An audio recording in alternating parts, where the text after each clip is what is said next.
fading skies. Tattered flags waving dreams in our eyes. The crowds roar like a storm on the wind.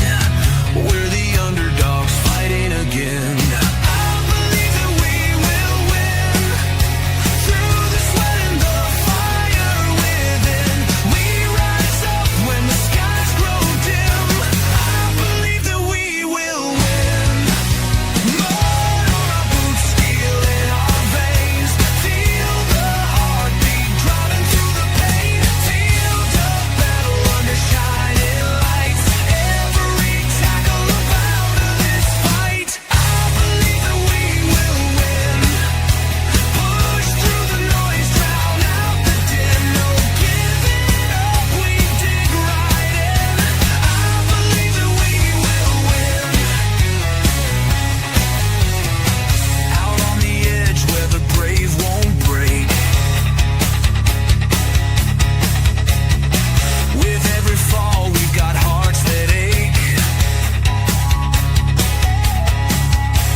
What's going on, guys, and welcome to another edition of Stateside Footy. I hope you're enjoying your Friday evening. I know for a fact that I am, because we are on the cusp of the World Cup kickoff, the friendlies against Senegal and Germany. And of course, I can't speak for you guys, but that being said, man, I get this way before the beginning of every single World Cup. It's been this way since God knows how long, man.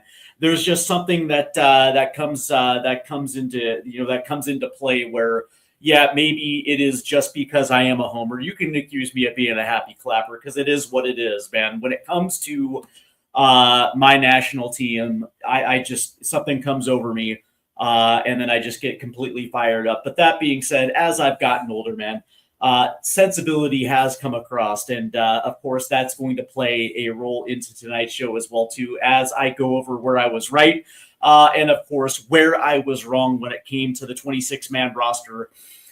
Before we get into it, please do me a favor by making sure you hit that like and subscribe button, man. Show the channel some love. It doesn't take much, but a quick second just to kind of hit that like and subscribe button.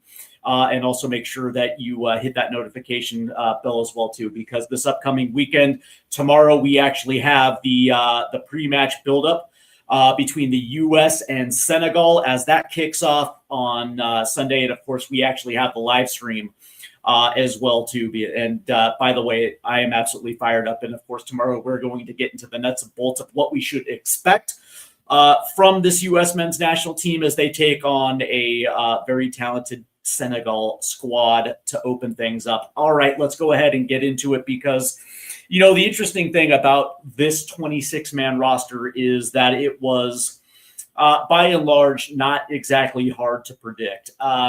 It really wasn't.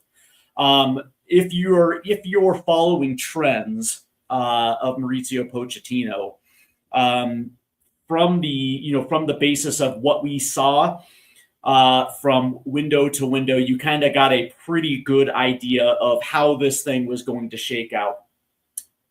And we saw the I guess you can say anger is the right word. As players were notified, a lot of people didn't like the idea of an email. I thought it was much to do about nothing. And of course, then it's the AC Milan talks, and again, much to do about nothing. If you want, I will get into how I feel about those. If that is something you want to talk about tonight, please. There's multitude of ways we can do that. Obviously, you can put it in the chat. You can get at me on Twitter, or if you're watching live on TikTok Live, you're more than welcome to join that conversation as well too. What I will say is that I don't I don't really care about how players are notified. Because really, at the end of the day, I usually have this analogy.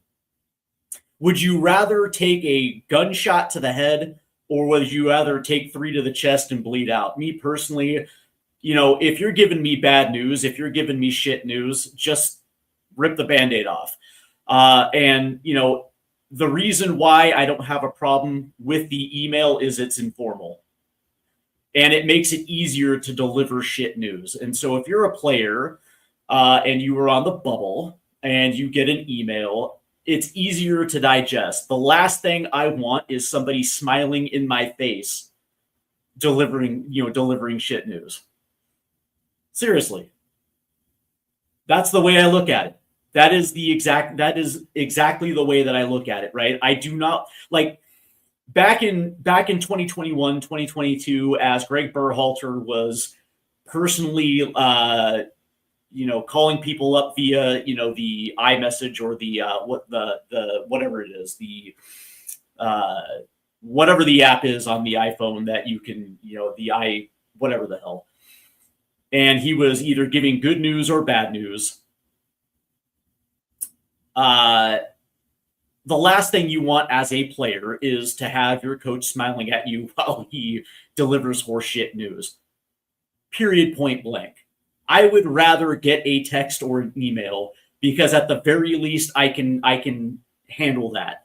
I literally can digest that. Whereas if I have to look at you and ask you why, yeah, dude, like I take all the emotion out of it. And from that standpoint, I'm able just to kind of move on, right? That's what, don't get me wrong. It's also the same. Like if I'm dating somebody and I get broken up with a text or an email, okay, whatever, move on. Not a big deal, whatever. And so from that standpoint, I just didn't understand what the big deal was.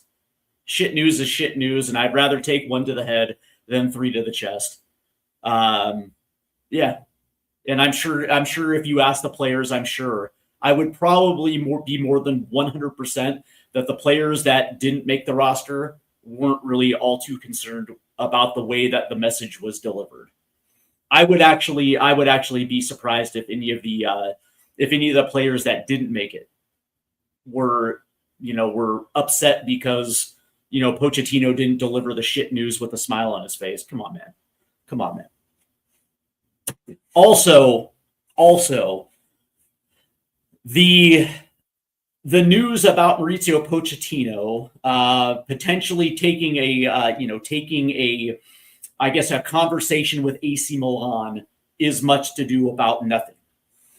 And it comes out that it was his representatives that actually took the meeting, not Mauricio Pochettino, because he's busy getting his team ready for the World Cup.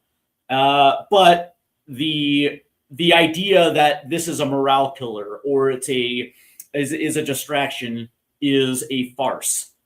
It is much to do about nothing, and it is, I guess you can say, fodder for people that are looking for something to complain about. Because multitude of reasons. Number one, Mauricio Pochettino was never a long-term hire. He was always a short-term hire. That's the first thing. The second thing is that as the difference between a guy like Thomas Tuchel or a guy like Carlo Ancelotti or a guy like Jesse Marsch, who looked at the situation and say, yeah, this is something that I want to sign up for a full cycle, Mauricio Pochettino literally made it known that he wants to get back to the Premier League. He lives in London and he likes the competition in England.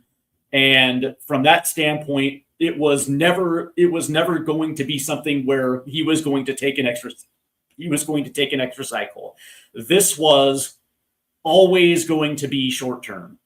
And for that standpoint, the idea that he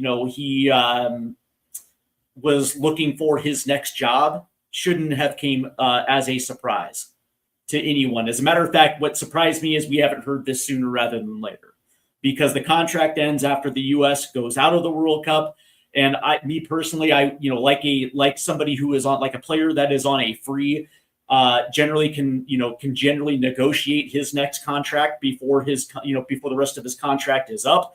As long as he's notified U.S. Soccer that he's not going to re-up, I don't understand what the big deal is. And by the way, from what everything U.S. Soccer was saying is that he was very open with his communication about the long-term suitability, and he had made it known from day one that it was always going to be just an 18-month gig.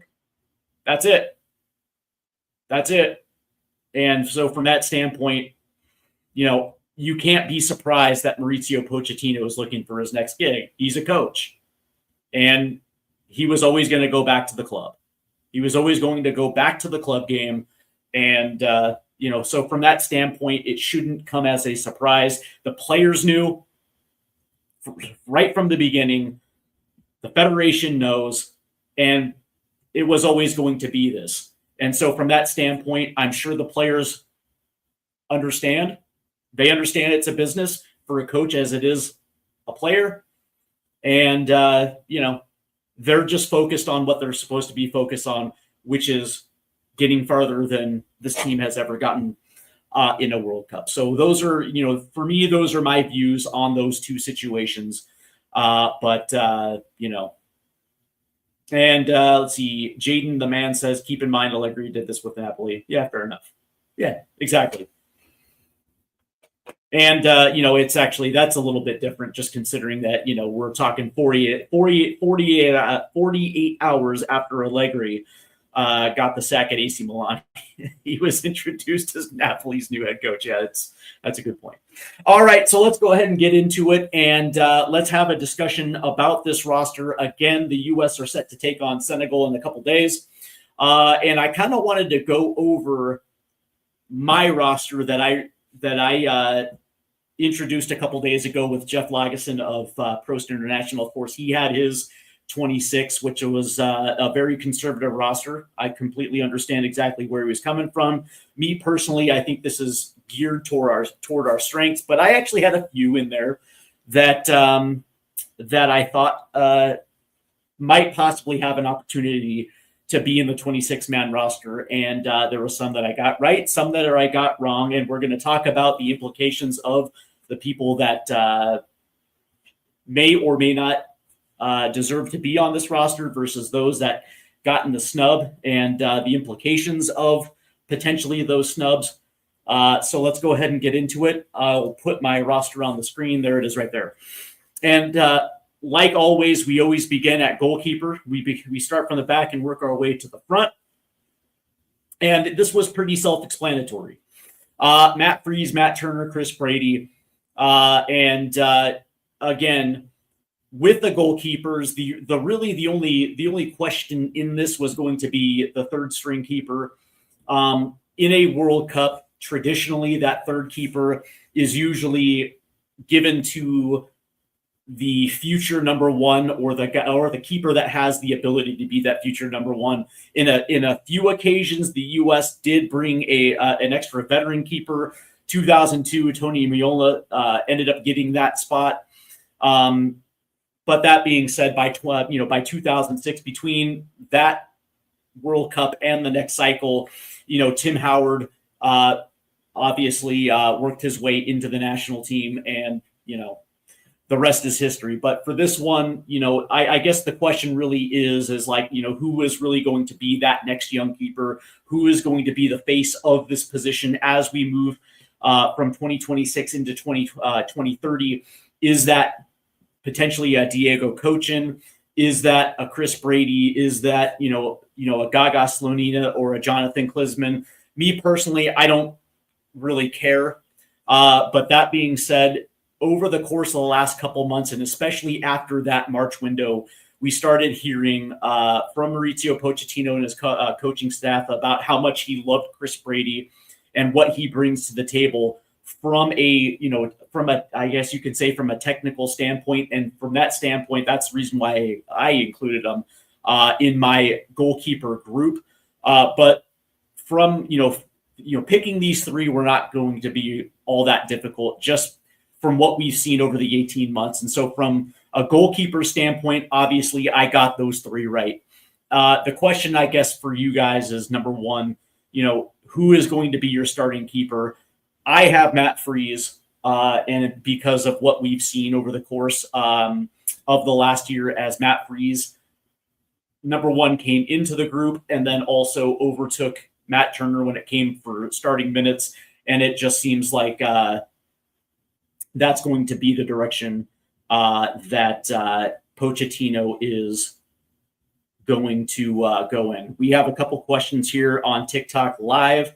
Who is your favorite player of all time? I think it's pretty obvious on my wall that Clint Dempsey kind of has that status with me. Let's see. Stuart Scott 349 says, can only see the Yanks getting 1 point in the group stage. Okay. I disagree, but that's okay though. It is what it is. All right. So moving to the center back position. My center backs were Chris Richards, Mark McKenzie, Austin Trusty, Tim Ream, and Noah Kai Banks. And it looks like I got 4 of the 5 right. As Chris Richards, Mark McKenzie, Austin Trusty, and Tim Ream, all 4 of those made the roster. And I had Noah Kai Banks on this list because me personally, there was an outside chance that he would be included. Obviously, he didn't get into the German side, and it was because of that and because of Chris Richards. There was a potential for him, obviously, with the ankle injury, that it could be in a situation where Noah Kai could be included into this group. But Mauricio Pochettino went with Miles Robinson, and I think it was a case of, again, Noah Kai Banks not committing to the United States 100%. And then also the fact that, Miles Robinson had been called in to a multitude of different camps over the course of the last season. I think of the last year. And I think there's a level of comfort that Mauricio Pochettino has with Miles Robinson. Again, I don't see a situation where Miles actually sees the pitch. I think this is more of a case of, in case of an emergency, break glass type of situation when it comes to Miles Robinson. But that being said, this is a position right now where the U.S. is on shaky ground. And because of the gap between the attack and the defense, there is a reason why it looks like Mauricio Pochettino went a little bit more attack heavy, because I think it plays to the strengths of this team. I have been very vocal about the fact that from a forward position, whether it be wingers, whether it be 10s, whether it be strikers, this is the deepest, most talented collection of forward players that the United States is bringing into a World Cup. Now, that's we have no idea how that's going to translate in a World Cup, but from a striker position, Flo Balogun, Ricardo Pepi, Haji Wright, those are the 3 best strikers we've ever taken into a World Cup from just a GA standpoint. The forward position, again, we have never really had this type of depth, or this type of quality coming into a World Cup. Usually it is, we'll have maybe a good striker and maybe a competent 10, but our wingers weren't necessarily, world class. It just seems like for the first time, the depth is finally across the board with the attacking positions. And that's why this roster was put together for, to be able to keep possession, keep the team on the front foot, play balls into the box, and limit the opportunity that our opposition is to keep us on the back foot. Because again, if we are put in a position where we actually have to be more defensive and more counterattacking, me personally, I think that plays into the hand of the opposition, because we just don't necessarily have a team that is going to be able to, play a 0-0 or a 1-1 type of game where we have to chase a goal at the end. We have to be in a counterattacking position. Like this roster is very much the continuously getting forward type of roster. And, with our group stage, at least through the first two, it's going to play into the strengths. So we'll find out exactly what this team looks like when we actually have to play one of those type of matches. And of course, we'll get the first look. As a matter of fact, we'll probably get it in the first two friendlies here. So we'll see. But that being said, I definitely got it wrong with Noah Kai Banks and,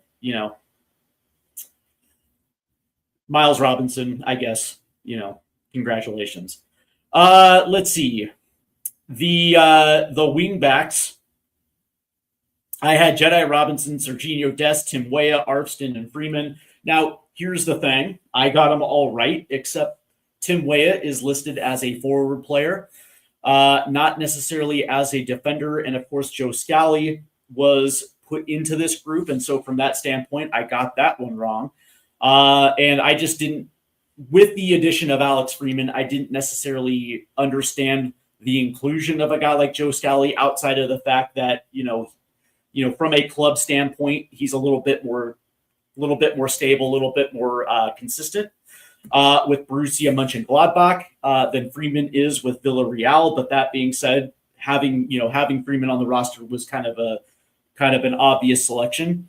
And I think that from the standpoint of the fact that Weah is probably going to be used a little bit more in the actually all the time as a forward player, it's going to allow Freeman to kind of be that backup right back where Joe Scally is going to be they're the same player.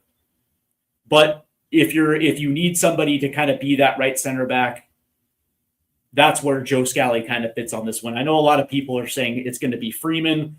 I tend to disagree with that. I think Freeman is going to be largely used as an outside back, not necessarily a right center back, but we'll find out. We will definitely find out about that one. But outside of that, I think I got all of them right. But that being said, it was the exclusion of a guy like Joe Scally. Now, here's the interesting thing. I did have Joe Scally as a substitute for Noah Kai Banks as a center back. He was that guy underneath Noah Kai Banks. Never did I actually have Miles Robinson on my roster, just because he should not be anywhere near this national team. I've been very vocal about that since his injury. I just don't think he's the same player. But again, all three of those dudes are going to be with the U.S. come World Cup time. All right, let's talk a little about the midfielders here. My midfielders for this one were going to be Tyler Adams, Tanner Tessman, Aiden Morris, Cristian Roldan, and Sebastian Berhalter.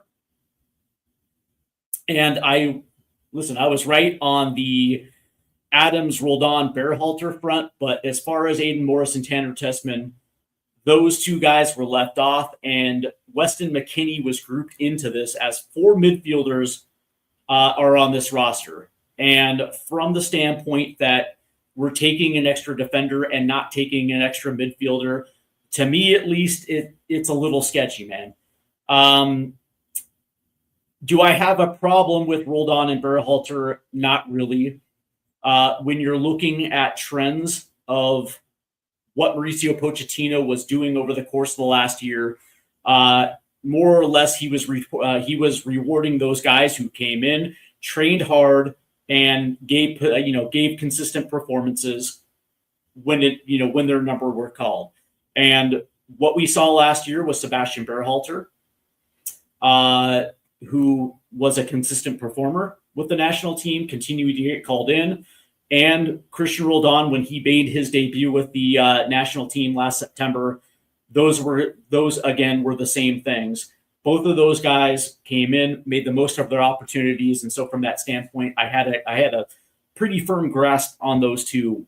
What shocked me was the fact that both Tessman and Morris were left off this roster in favor of an extra defender, Joe Scally, because again, I think Freeman and Scally kind of play the same role with this team, and you don't need to carry both.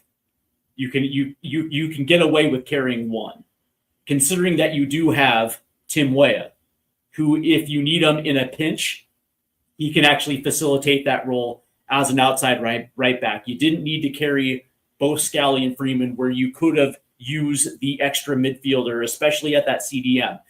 Because here's the thing about Tyler Adams, that he's the type of guy that likes to hunt for the ball. That's great. He likes to put out fires. Fantastic. But he's also a guy that takes risks. And sometimes those risks lead to yellow cards. And would it surprise me if Tyler Adams finds himself in yellow card trouble? What's left is Cristian Roldan. And again, I don't have a problem with Cristian Roldan, but it would have been nice to actually have one of Tanner Tessman or Aiden Morris in case it doesn't necessarily work out the way that Pochettino thinks it's going to work out. It's nice actually having that extra player in this group.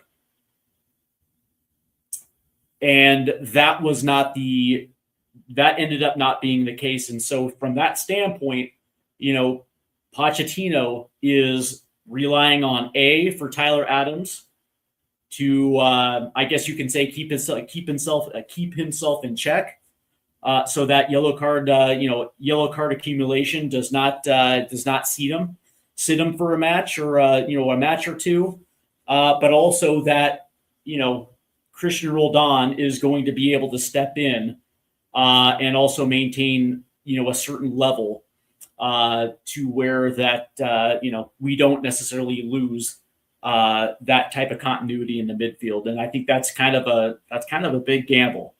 That's a really big gamble. But also the fact that Weston McKennie is listed as a midfielder kind of tells me that Pochettino is looking at him a little bit more in the mid instead of higher up the pitch. But that being said, it's going to be interesting to see.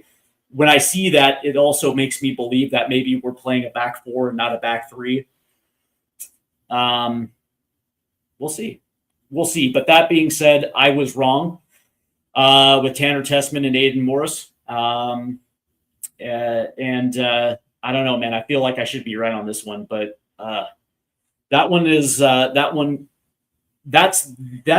going to be the area of the pitch that I think a lot of us are going to be looking at, especially game one in these friendlies against Senegal and Germany, and just exactly how this is going to work, how this is going to play, and also whether or not we're also going to be whether or not we're going to be solid in this department. Because again, if Tyler Adams gets himself into a situation where yellow cards accumulate, you're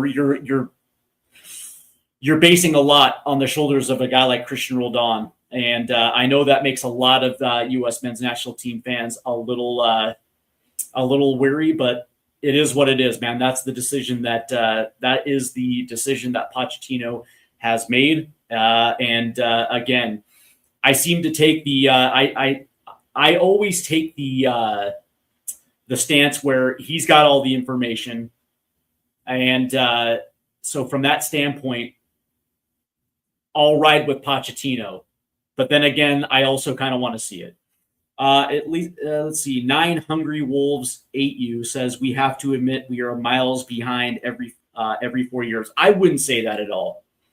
The interesting thing about this is, like, I will say this: for years and for decades, the strength of the U.S. men's national team were always goalkeeper, center backs, and depending on the cycle, center defensive mid. We always seem to be very resolute on the back end, where when we were looking at attackers outside of the Landon Donovans and the Clint Dempseys and the Josie Altidores, we weren't really all that deep. This time around, we're deeper going forward and a little sketchy in the back, right? So from that standpoint, I wouldn't say we're miles behind it. What I would say is that this is just the way the cycles and the development took us in. But that being said, it's like, at our best, we're capable of doing some pretty interesting things at our best. And that to me is the one thing that I had circled coming into this World Cup is what the mentality of this group is going to be. Because I will say that, again, on our day, can we be incredibly competitive? Absolutely. Absolutely. But, since Copa America, this team has looked like off and on. So, All right, turning to the forwards, I had Christian Pulisic, Weston McKennie, Malik Tillman, Gio Reyna, Brendan Aronson, and Alex Zendejas. And of course, where I was wrong was McKennie getting put into this group. Obviously, McKennie is listed as a midfielder, which kind of leads me to believe that he might be that box to box late box crasher type of piece, which I wouldn't have a problem with, considering that in a back three, typically what we've seen from Pochettino is 2 6s and 2 high 10s. But we also don't have that secondary 6 to play alongside Tyler Adams, where Weston McKennie was playing higher up besides Christian Pulisic. And so from that standpoint, it looks as if I was right when it comes to all of these names. Where I was wrong was kind of where these names are actually included. But then again, it's like these pieces are our strengths, right?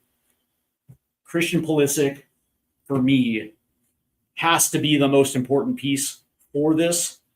Where from where we've seen Christian Pulisic at his best is where he's isolated outside and he can attack 1v1 against defenders. Where you're asking him to play where there's not a lot of space, where he has to create, it's not exactly the best for him. Because obviously, against good defenses, all they do is just shut down space, and Christian feels like he has to go into hero mode and do something that, at this stage, it's not exactly his forte. So it's going to be interesting to see exactly where he's going to be deployed. Is he going to have the freedom to shade in and just kind of allow him the free roll just to allow him to be himself, or is it going to be strict? Is Pochettino going to be a little bit more regimented, understanding that we're going to need Christian Pulisic to be what we expect him to be? That to me is going to be interesting, because when it comes to the success of this team, there's 3 guys that actually have to be who we expect him to be. And Christian Pulisic probably is going to be the first on that list. The other guy, the other guy is obviously it's Balogun, but man, I don't know. What worries me a little bit is the fact that Malik Tillman didn't have a good end to a season. Gio Reyna didn't really have much of a season. And Brendan Aronson was cutting his teeth for the first time really in the Premier League as an every week starter. And when I look at this forward group, I see talent. But what I don't know, and what I haven't seen really together, is who is going to be that guy who is going to grab this team by the scruff of the neck and lead them forward. Who is that guy going to be? Who is going to be the one who is going to be the focal point? I would assume that it's going to be Pulisic. But then again, I worry about Pulisic's form. So who is it going to be? Who is it that we are going to be able to lean on, right? My instincts say McKennie, but again, we have no idea exactly how we're going to light up. We just don't know that yet until we see it. But outside of that, when it comes to these players, the personnel that I assumed were going to be here are here. The interesting one is going to be Alex Zendejas, and I like the inclusion of Zendejas, and I've been riding his bandwagon for a good 6 months now. The idea that we are not going to have Diego Luna, I'm okay with that. I know there's a subsection of fans that wanted Luna, and of course I'm a big Luna guy as well too. But What I will say is that, number one, I think Diego Luna has a strong future with the national team. I don't think his national team days are over. I think Pochettino was prioritizing goals, especially off the bench. And when you look at Zendejas and what he's done with Club America, and the fact that you can play him in different roles, and he just seems to have a knack for the back of the net. And I think it is the trust factor. If you need a goal, if you need somebody to step in and create magic, and either provide service or just find a crease, find some space, and put a shot on net, Zendejas is perfect for that. And I think that's one of the biggest reasons why Zendejas is on this roster and not Diego Luna. And the other reason is, whether or not Diego Luna, after we get outside the group stage, and whether or not that's going to translate at an extremely high level at the World Cup. Obviously Luna, Real Salt Lake, has had a fantastic start to the season. But the reality is, when you're looking at the levels in which they're playing at, me personally, Zendejas is playing at a higher level in Liga MX compared to Major League Soccer. Me personally, I just think it's a higher level. Derpy, the 501st says, I'm very pissed Luna didn't make it. Regardless how he is now, the way he played when everyone was hurt should have gotten him a spot. Yeah, listen, I understand.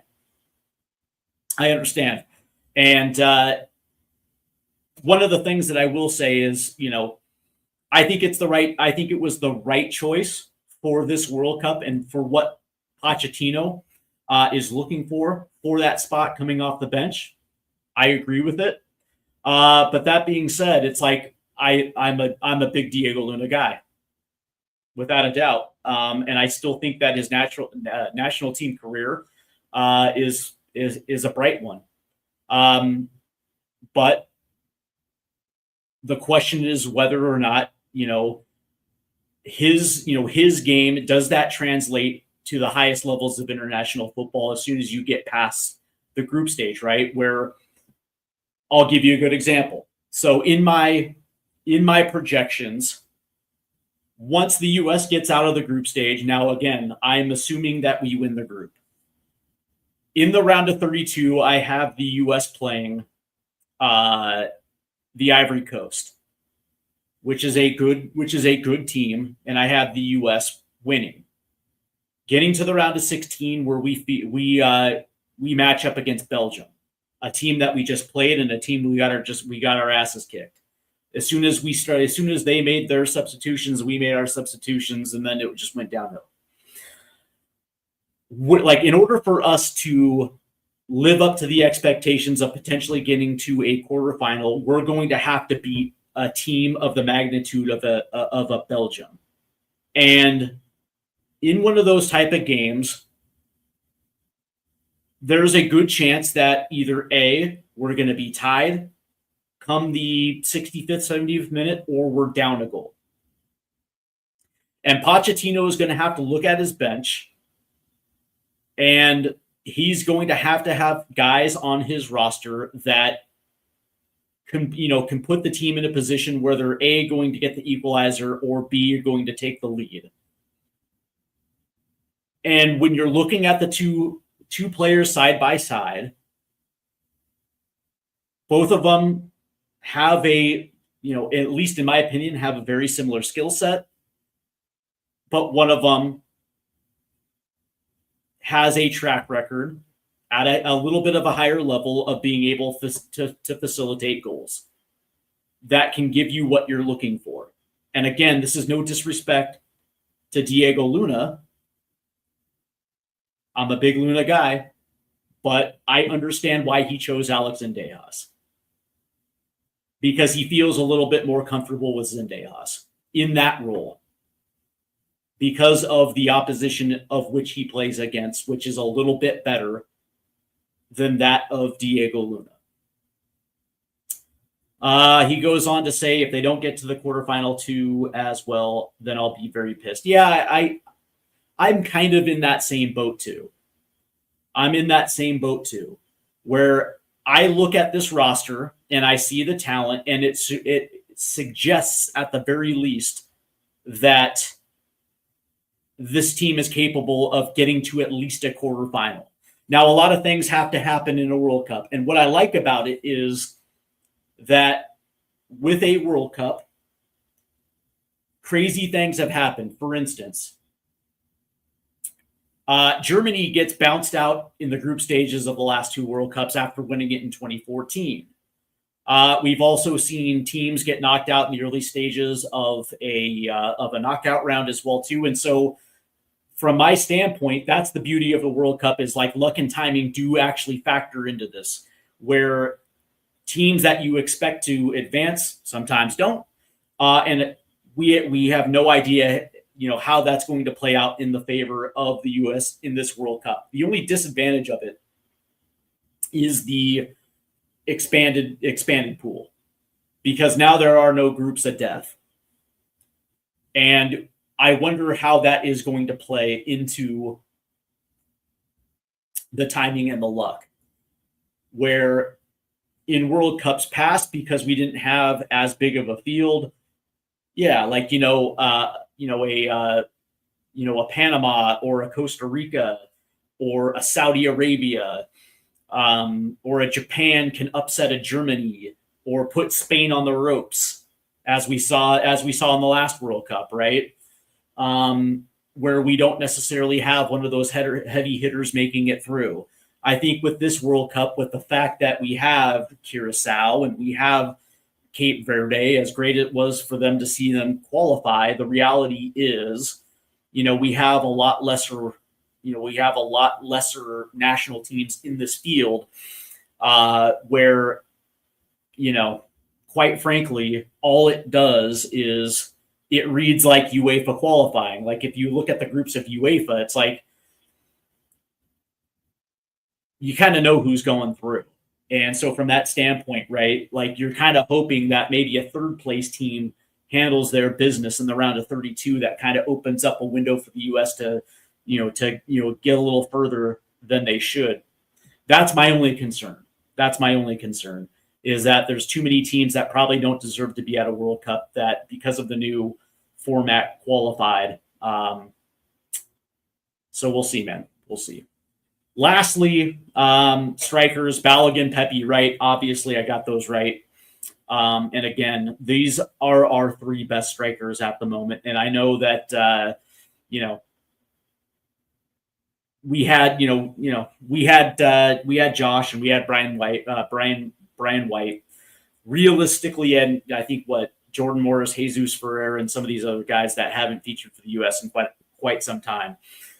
Really, the only guy who was going to be in the mix was Patrick Agyemang, and once he went down, that was all she wrote. And these three kind of wrote themselves into the roster. And so from that standpoint, I think it's pretty much self-explanatory. What we'll do tomorrow is I'm going to actually have my my projected starting lineups for Senegal, and we'll get into the nuts and bolts of the tactics in which Pochettino is going to want to play against a team. It's going to be interesting to see exactly how this one lines up, because one of the things about Senegal that makes them dangerous is their speed down the flanks and their need to control possession versus the need to control our possession. Both teams are a little similar in that style, of the fact that their back lines might be a little shakier than they'd like to be. And so it's going to be two teams that are going to be looking to try to accomplish the exact same things. And it's going to be interesting to see exactly who is going to be in a position to, I guess you can say, out-possession them. So it's going to come down to midfields, and we're going to talk about this a little bit tomorrow. But it's going to be interesting to see exactly which striker is going to be in a position to actually have the favorable outcome, right? Is it going to be Balogun, or is it going to be what Senegal is going to be able to throw at us? It's going to be an interesting contest too. That's why I like both Senegal and Germany, because they actually give us very good tests, and it's going to allow us to see exactly where we're actually going to be at, and whether or not we actually have the right predictions, or whether or not maybe we're a little bit too lofty with our expectations. But that being said, man, I've always been that dude where I just believe that, we're going to win. And I listen, man. Yeah, you can call me a happy clapper. It is what it is, man. I'm always going to be this way.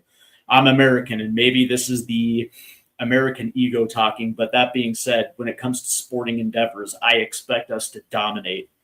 And even though that, when it comes to football, soccer, obviously we're not the best in the world, but I still expect, a level of success. And so from that standpoint, yeah, maybe I have lofty expectations, but it's just the way that I've always been. Sorry, not sorry. It is what it is. But that being said, it's like, when I look at this roster,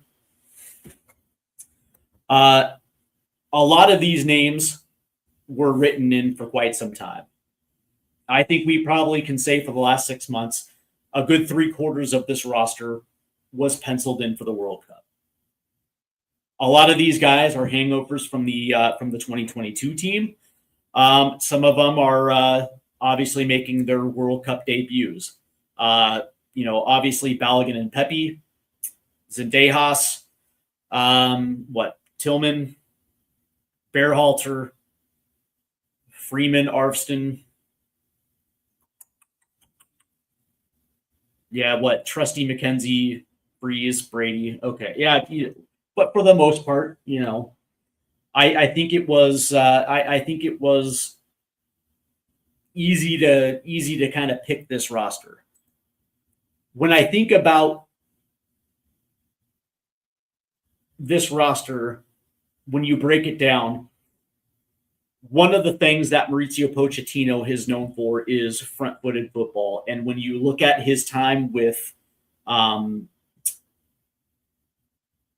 Southampton, and when you look at his time with Tottenham, and you look at his time in France and also with Chelsea, this is the DNA in which he likes to play. He likes to get forward, and he likes to control possession, and he likes to attack from different angles, whether that is from the outside playing balls in, or whether it is from central areas into the box. This is just what he likes to do. Now, the difference between the US and Tottenham was that obviously he had Sonny and he had Harry Kane.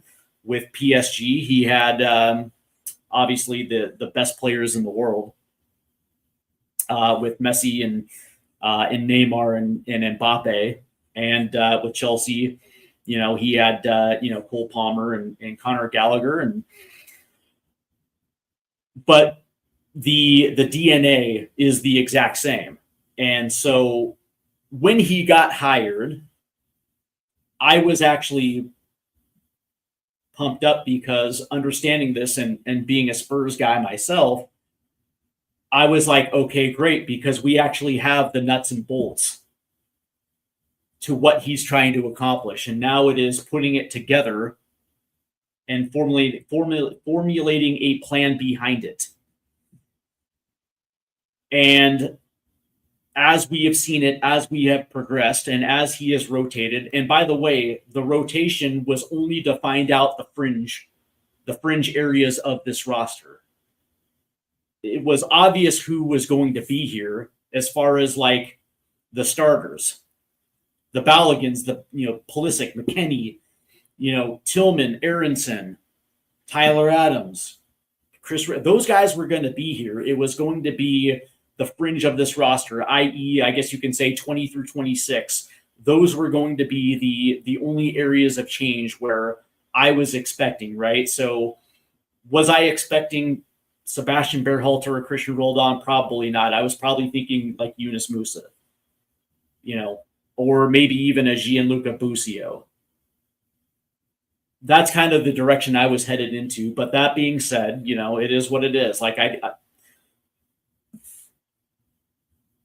I'm not upset with the names on this one. I just want to make sure that they execute perfect. I want them to execute correctly here. But I always knew that it was going to be more geared toward possession and attack, because very rarely does Mauricio Pochettino put 10 behind the ball and then counterattack? It's not his style. It's never been his way. And so that's why when I look at this, I'm looking at it from, okay, cool. I know exactly how he's going to want to get forward. And so from that standpoint, I look at it and I'm like, okay, great. It fits. It fits exactly the way that he wants to play. And so now it's all about developing that chemistry and getting from point A to point B. And it's going to be very interesting to see it, even in matches where you would think that maybe our opponent maybe has a little bit more. Is he going to play it safe, or is he going to continue to move forward? And that's kind of what I'm looking for against Senegal. Are we playing a back three? Because if we are, that's going to tell us exactly everything that we want to know, that he's going to continue to try to get forward. And he is going to try to put pressure on their defense. He's going to be he's going to try to make the US be the team that is going to make the opponent crack first. And he's going to be relying heavily on Tyler Adams to make sure that at the very least, you're not going to be able to try to attack through the middle of the park. He's going to try to make sure that if there's going to be a counter, it's going to be played out wide, and hopefully that back line is going to be able to hold together. But really, it is going to be more or less continuously getting forward, putting pressure on defenses as much as humanly possible. And we have the horses to do it. At least getting forward, we have the horses to do it. It's going to be whether it's really what it is. It's going to be whether or not this back line is going to be able to hold up when we need them to. And hopefully that means Chris Richards. Hopefully that means Austin Trusty. And a combination of Mark McKenzie and maybe even Joe Scally / Alex Freeman. If we see Tim Ream against Senegal, that might mean trouble. That very well might mean trouble. So we'll find out. It's going to be interesting to see what that lineup is going to be against Senegal. That is going to tell us a lot about how Mauricio Pochettino is going to be attacking Paraguay, Australia. Because those first two matches of the World Cup, those are the two that we absolutely have to get. We cannot be in a position where we lose that first match, because it's going to change. It's going to, essentially affect the way that Pochettino goes into Australia and, most importantly, Turkey. The last thing we want to do is go into that third group stage needing a win or a draw to get through. So we'll find out. But I will say this, that when it comes to ranking this World Cup roster versus World Cup rosters of the past, it's one of the better ones that we've had. It's one of the better ones that we've had. It's better than 2002. It's night and day better than 2002 from an attacking standpoint. I think defensively it's about even. And it kind of goes to show you in the last 4 years what our defensive development has been. And it's kind of the same. The only difference is that Chris Richards is night and day better. That's it. But when I think about World Cup rosters from the past, it's like,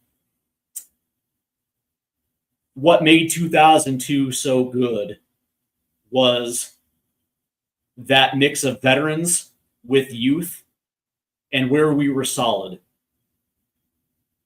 Because that 2002 team was more counterattacking than it was front-footed. But we were also able to take advantage of teams that were overlooking us. And of course we played hard. We had decent enough attackers that, because teams were overlooking us, we were able to take advantage. But come 2006, nobody was overlooking us anymore, and we couldn't use that to the advantage, and our talent wasn't good enough. But that being said, when it came to 2010, we were actually a little bit better. We were actually more balanced in 2010 than we were in 06. But that being said, it's like when I think about, this roster compared to, 2010 or 2002, our strengths are night and day better than what our strengths were back then.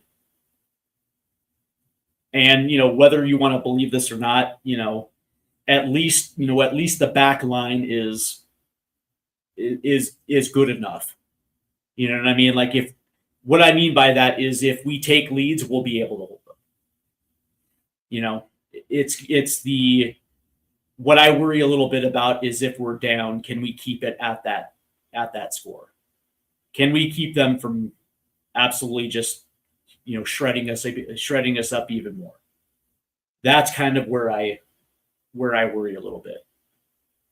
So we'll see. But I like this team. Man. I really do. I like the combination of, McKennie, Gio, Pulisic, and Balogun. And on our day, we have the ability to, shred certain defenses.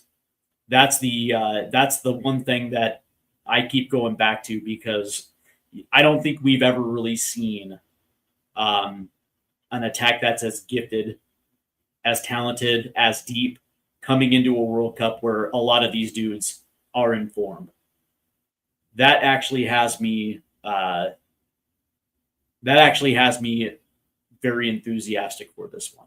So we'll see how it goes. But what I will say is that tomorrow we will be back as we have the pre-match buildup for U.S. versus Senegal. And I will be having my starting 11 of how I see it. And I'll have two different versions for back four, back three. I will have a starting 11 for Senegal as well, too, how I see them lining up, and where we have the advantages, whether that be in coaching or on the pitch. And so it should be an interesting show. So please do me a favor, support the channel by hitting that like and subscribe button, and also hitting that notification bell. If you guys are on TikTok Live, wondering where you can find me, all you have to do is go to YouTube and look up Stateside Footy, and the description is also in my bio as well, too. There's a multitude of ways where you can find me on X, on Instagram, and all that good stuff. So yeah, come and have a conversation, and let's get ready for the World Cup, guys. That's going to do it for me. I want to thank everybody for tuning in. I hope you guys enjoy the rest of your Friday night. I will be back tomorrow. So until then, enjoy your Friday night, guys. Take care.